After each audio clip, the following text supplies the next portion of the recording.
All right, so when you think about the future, the whole zero emissions economy, where does your mind usually go?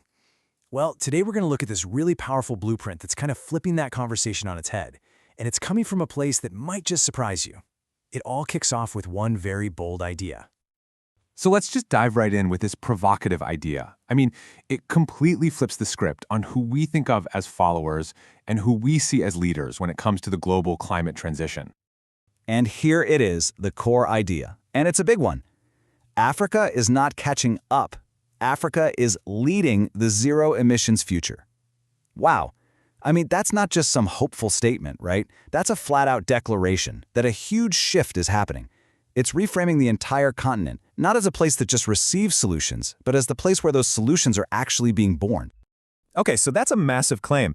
And you got to ask, right, what does this leadership actually look like on the ground? What are the real-world actions and strategies that are backing this whole thing up? Well, it's all built on these 5 key pillars. First, you've got real-world decarbonization at a huge scale. We're talking nature-based solutions and creating carbon markets you can actually trust. Then, there's industrial innovation that's designed for growth, not just for cutting back. And this is so important. It's also about brand new ways of collaborating and tapping into this huge strategic advantage. We're talking youth, we're talking new markets, and of course, a wealth of materials. All right, to really get a handle on this, let's zero in on a specific example that really proves the point. It's this absolutely brilliant blueprint called the Farm2Building model. So what is it? Well, at its heart, the Farm2Building model is it's an incredibly clever solution. What it does is connect 2 sectors that you'd think have nothing to do with each other, farming and construction. And by linking them, it creates this powerful, circular system that just crushes emissions. And the process itself is honestly pretty simple, but so effective. Okay, so first, you take all this agricultural waste that would normally just rot in a landfill and pump out methane, and you convert it into something called biochar. Think of it like a special kind of charcoal that's a really stable form of carbon. Then, and this is the genius part, you mix that biochar right into building materials, like concrete. So you're not just cutting emissions from construction, you're literally locking that carbon away inside our buildings for a super long time. It's just a perfect loop. But, true leadership isn't just about chasing the benefits. It's also about thinking ahead and responsibly managing any potential risks. And this is where this whole model really shows how mature it is. Because it's not just about carbon, it's about people's health too. And you can see that commitment right here. Look, the process of making biochar. It can release these tiny particles that could potentially affect our health. So what are they doing?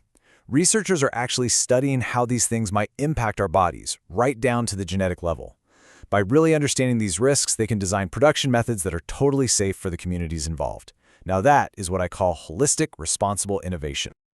Okay, so we've got the big idea, right? And we've got the proof that it works. So now let's dig into the how, the really sophisticated toolkit that's making this whole blueprint a reality. Because that's always the big question, isn't it? Having a great idea is one thing, but how do you actually turn that concept into a company that can scale, something that investors can really get behind? How do you take the risk out of it? Well, the answer is you need a really rigorous, systematic approach.